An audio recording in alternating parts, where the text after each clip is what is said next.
Hello, alors je vais tester dans cette vidéo des recettes hormonal balance anti-inflammatoires. Je me suis basée sur des recettes de créatrices de contenu parce que je trouve qu'on peut rapidement manquer d'idées quand on a la recherche de recettes savoureuses mais en même temps saines. Donc voilà, je vous emmène avec moi et on va tester ça ensemble. C'est parti. On commence par ce fameux Pinky Smoothie Bowl. Je me suis inspirée de diverses recettes par-ci par-là.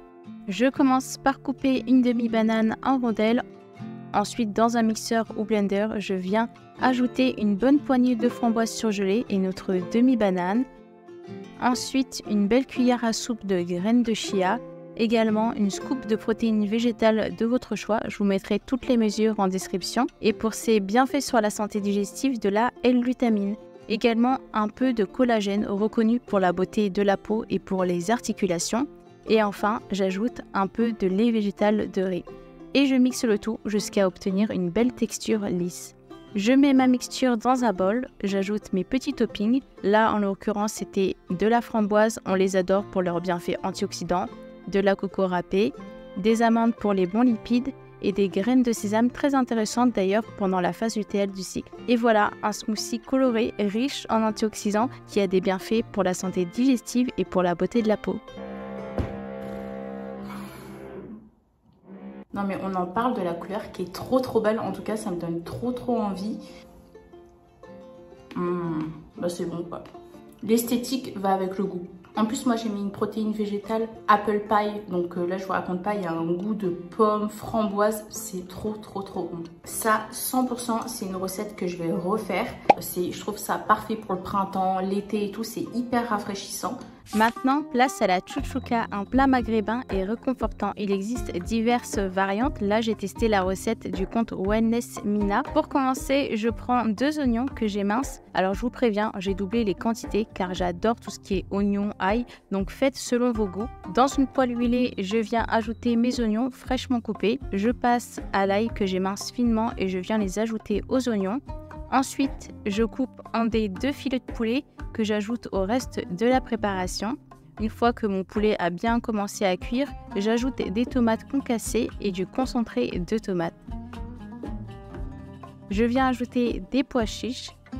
Et enfin, place aux épices du paprika. Et comme j'aime que ce soit bien relevé, j'ai ajouté aussi des épices cajun qui se marient à merveille avec le poulet. Je prends une bonne poignée d'épinards que j'incorpore à la préparation et un peu d'eau. Je laisse couvert quelques minutes. Une fois que mes épinards ont bien réduit, j'ajoute délicatement 2 œufs, alors vous pouvez en mettre plus, là c'est par préférence. Je recouvre afin de laisser les œufs cuire tranquillement. Et pour la touche de fraîcheur, j'ajoute du persil.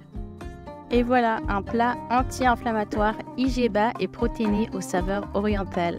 Allez, c'est l'heure de la dégustation. Alors je connais déjà ce plat, mais je l'avais jamais fait moi-même, donc on va voir si c'est réussi. Mais vous avez vu, c'est pas sorcier du tout, c'est facile. Et ce que j'adore dans ce type de plat, c'est que on peut le manger sur plusieurs jours personnellement. Pas pour me jeter des fleurs, mais c'est hyper bien relevé. Mais si vous aimez quand c'est bien relevé, n'hésitez pas à doser sur les épices. C'est trop bon. Ça avec un bon petit bout de pain là.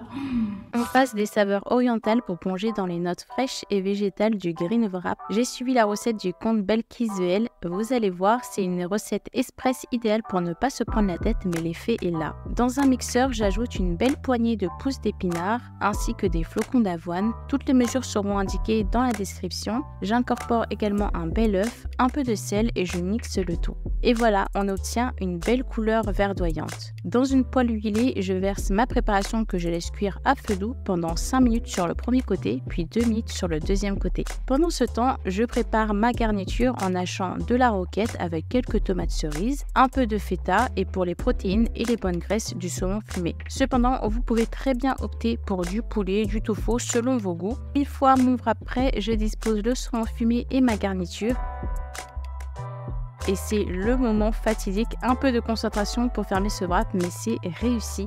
Et voilà, un wrap sans gluten, protéiné et express. Allez, c'est parti pour la dégustation. En tout cas, je trouve que ça fait vachement sensation. Ce vert et tout, c'est très original, je trouve. Alors moi, mon wrap, il était un peu petit. Il avait l'air plus petit que sur la recette initiale. Donc ça fait en vrai un mini wrap. Je trouve que c'est idéal pour une collation salée. On va voir si c'est bon en tout cas.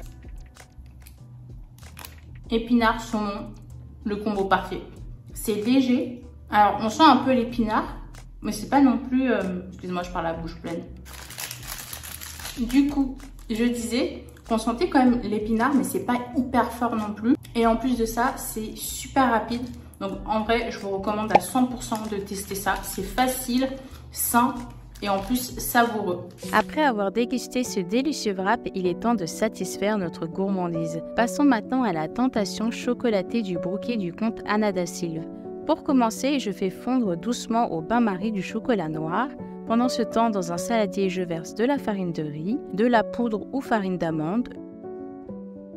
J'ajoute également de la compote de pommes et du beurre de cacahuète. Alors à la base, il faut du beurre d'amande, mais j'en avais plus, donc ça fait très bien l'affaire. Et un peu de bicarbonate de soude pour un brownie moelleux et des amandes pour l'eau croquant. Et enfin, je verse le chocolat fondu à la préparation, je mélange bien. Dans un plat à four, je dispose le tout et je mets de côté. Maintenant, passons à la pâte à cookies. Dans un saladier, j'ajoute de la poudre ou de la farine d'amande, un peu de sucre de coco, des flocons d'avoine, de la compote de pommes, un bel œuf et bien sûr quelques pépites de chocolat. Je mélange jusqu'à obtenir une texture homogène. Ensuite, je dispose des petites boules de cookies sur tout mon brownie. Et c'est parti pour une cuisson à 180 degrés pendant 25 à 30 minutes. Et voilà un brookie prêt à être dévoré. Ça y est, c'est l'heure de goûter ce brookie. En tout cas, l'odeur, elle est terrible. Ça sent dans tout l'appartement, le chocolat. Allez. En tout cas, c'est vachement surprenant au niveau de la texture. C'est en même temps croquant, fondant et j'aime bien, il y a une mâche, une vraie mâche. On va goûter quand même un peu le cookie. Je trouve que c'est pas mal parce qu'il apporte un peu plus de légèreté. Et j'espère que ces recettes vous ont donné envie autant qu'à moi. J'ai adoré explorer ces nouvelles saveurs du Pinky Smoothie aux saveurs orientales de la chouchouka. Dites-moi en commentaire quelle recette vous tente le plus. N'hésitez pas à laisser un like pour le soutien, ça fait toujours plaisir, et à vous abonner. Prenez soin de vous.